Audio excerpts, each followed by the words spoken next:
بس اس کے بعد کوئی نعمت کا تذکرہ نہیں. اور پروردگار ان کو پلائے گا شراب طہورا. آپ کسی موٹے آدمی کے یہاں ہماری دعوت ہو جائے اور وہ خود اٹھ کر کے کہے جناب ایک گلاس میرے ہاتھ سے پی لیجئے گا، تو آدمی کم سے کم 1 سال تک سنائے گا.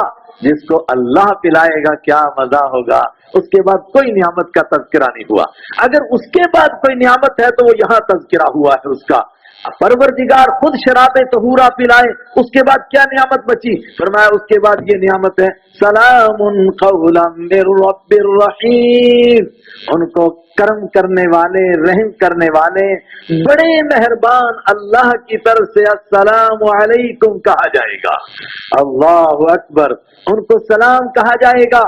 لا يسمعون فيها لغوا ولا تأثیما.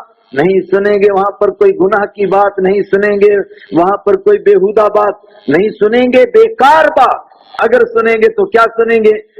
الا سلاما سلاما، مگر سلام ہی سلام ہوگا جنت میں. کیا سلام ہوگا؟ وآخر تحیتہم فیہا سلام. آپس میں ملیں گے تو السلام علیکم. مطلب کسی کو کسی سے کوئی رنج نہیں ہے. جو اگر دنیا میں کھٹ پٹ ہو سکتی ہے، اب مقتدی بھی جنت میں گئے، امام صاحب بھی گئے، مگر امام اور مقتدیوں کی تو کھٹ پٹ رہتی ہے کیونکہ ہر الگ الگ مزاج ہیں، تو دونوں جنت میں پہنچے. لیکن اللہ کیا فرماتا ہے وَنَزَعْنَا مَا فِي صُدُورِهِم مِّنْ غِلٍّ. ہم ان کے سینوں سے پہلے ہی نکال دیں گے کینہ اور کدورت. وہاں جائیں گے بالکل سینہ صاف، ایک دوسرے کو ملیں گے السلام علیکم.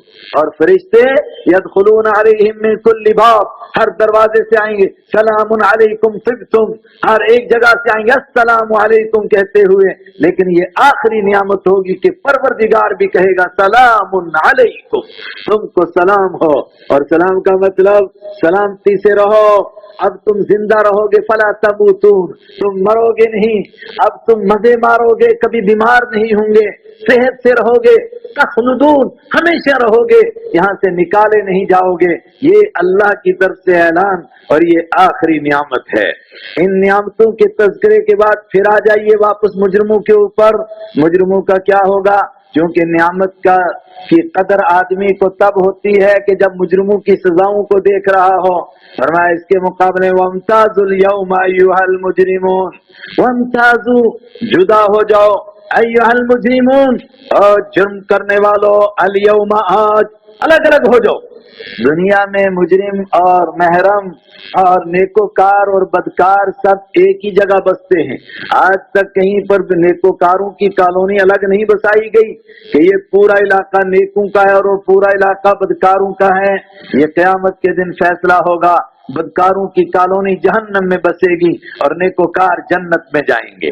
اور اس سے پہلے محشر کے میدان میں سب کے سب لوگ اکٹھے تھے، مگر سب سے خطرناک منظر جو قیامت کا ہے یومئذ یصدر الناس اشتاتا، اس دن لوگ جدا جدا ہو کر نکلیں گے.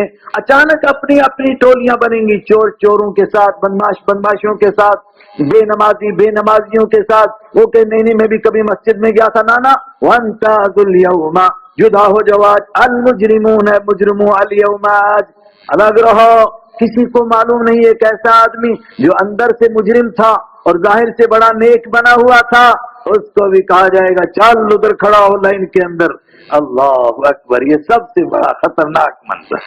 اس کے بعد پروردگار ان سے آخری تقریر فرمائے گا الم اعہد الیکم یا بنی آدم، او آدم کے بیٹو، الم اعہد الیکم، کیا میں نے تم سے بار بار یہ وعدہ نہیں لیا تھا؟ کیا میں نے تم کو بار بار یہ یاد نہیں دلایا تھا اپنا وعدہ؟ وعدہ کیا تھا؟ میں نے یاد دلایا، کتابیں اتاری، نبیوں کو بھیجا، قرآن کو قیامت تک سنایا گیا، اللہ کے اس عہد کو یاد دلایا گیا. کیا؟ اللہ تعبد الشیطان، کہ تم شیطان کی پوجا نہیں کرنا. لیکن ذرا دلوں پر ہاتھ رکھ کر کے سوچ کے جواب دیں، شیطان کے نام کا کوئی مندر بنا؟ بولیے. آج تک ہم نے تو کہیں سنا نہیں شیطان نام کا مندر، شیطان نام کا کوئی اور مطلب ظلم کا گھر بنا ہو، کوئی گناہ کا گھر بنا ہو، شیطان کے نام پر کوئی مورتی بنی ہو کہ اس کی پوجا کرنی ہے. کوئی مورتی بنی آج تک نہیں بنی. تو پھر کیوں کہا کہ میں نے تم کو بار بار یاد دلایا تھا شیطان کی پوجا نہیں کرنا؟ اللہ کو چھوڑ کر کے جس کی پوجا کی جاتی ہے وہ شیطان کے کہنے پر کی جاتی ہے۔ چنانچہ سورہ فاطر میں ہے کہ فرشتوں سے کہا جائے گا کہ تمہیں یہ لوگ اللہ کی بیٹیاں مان کر پوجا کرتے تھے، تمہاری پوجا کرتے تھے؟ تو فرشتے کہیں گے اور نیک لوگ کہیں گے جن کی لوگ پوجا کرتے تھے، وہ نیک لوگ کہیں گے بل کانوا یعبدون الجن، اے خدا ہماری پوجا نہیں کرتے تھے، بل کانوا یعبدون الجن، یہ شیطان کے پجاری تھے، اس کے کہنے پر ہماری پوجا کرتے تھے، ہم نے کبھی ان کو پوجا کرنے کے لیے نہیں کہا۔ اور اسی کے اوپر کہنے والوں نے کہا دنیا میں جس کی بھی مورتی بنائی گئی اور اس کی پوجا کی گئی یا کسی کی قبر کی پوجا کی گئی، آج تک نہیں ثابت کیا جا سکا کہ اس نے کہا ہو کہ میرے جانے کے بعد میری پوجا کرنا، یہ لوگوں نے کی ہے، اس نے نہیں کبھی کہا۔ مکہ فتح ہوا اور خانہ کعبہ کے اندر سے 360 مورتیاں نکالی، بخاری کی روایت ہے ان مورتیوں میں حضرت ابراہیم علیہ السلام اور حضرت اسماعیل علیہ السلام کی بھی مورتیاں تھیں، جس پر اللہ کے حبیب صلی اللہ علیہ وسلم نے فرمایا خدا ان کو غارت کرے، کتنے بدبخت ہیں، جانتے ہیں کہ حضرت ابراہیم علیہ السلام اسی پوجا کے خلاف عراق سے نکلے تھے مگر ان کی بھی مورتی بنا کر کے پوجا کرتے ہیں، حالانکہ ابراہیم علیہ السلام نے کبھی پوجا کرنے کے لیے نہیں کہا۔ تو شیطان کی پوجا نہیں ہوئی مگر جس کی ہوئی، آج پیسے کی پوجا ہو رہی ہے، آج ملک کی پوجا ہو رہی ہے، آج علاقے کی پوجا ہو رہی ہے، آج قوموں کی پوجا ہو رہی ہے۔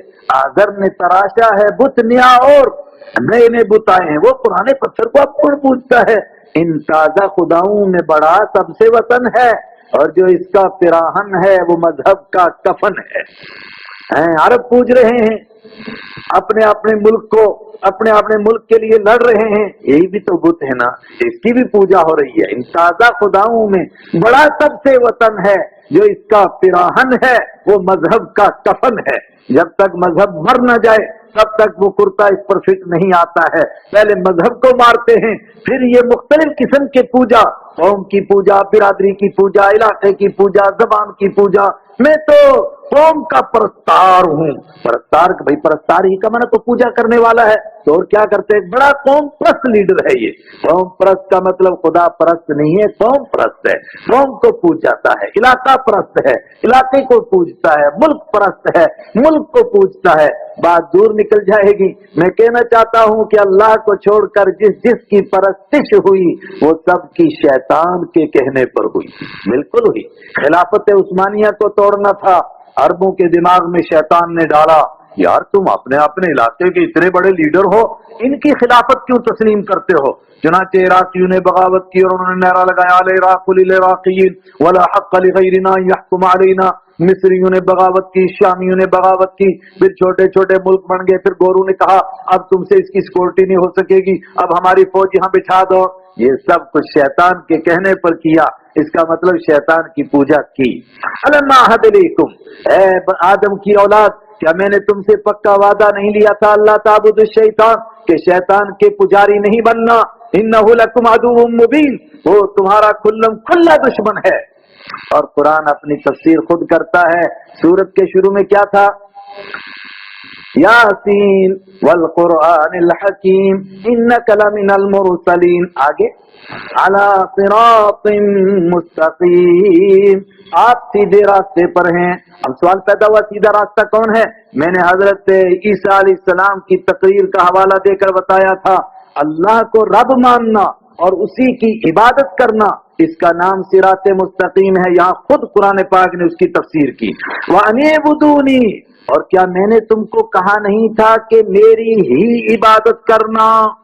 اور دیکھو اچھی طرح بات سمجھو، روزہ رکھنا عبادت ہے کہ نہیں ہے؟ بولو نا، ہے۔ تو اگر کوئی آدمی کہ نماز میں اللہ کے لیے پڑھتا ہوں مگر روزہ غیر اللہ کے لیے بھی رکھتا ہوں، تو مشرک ہے کہ موحد ہے؟ بولو نا، مشرک ہے۔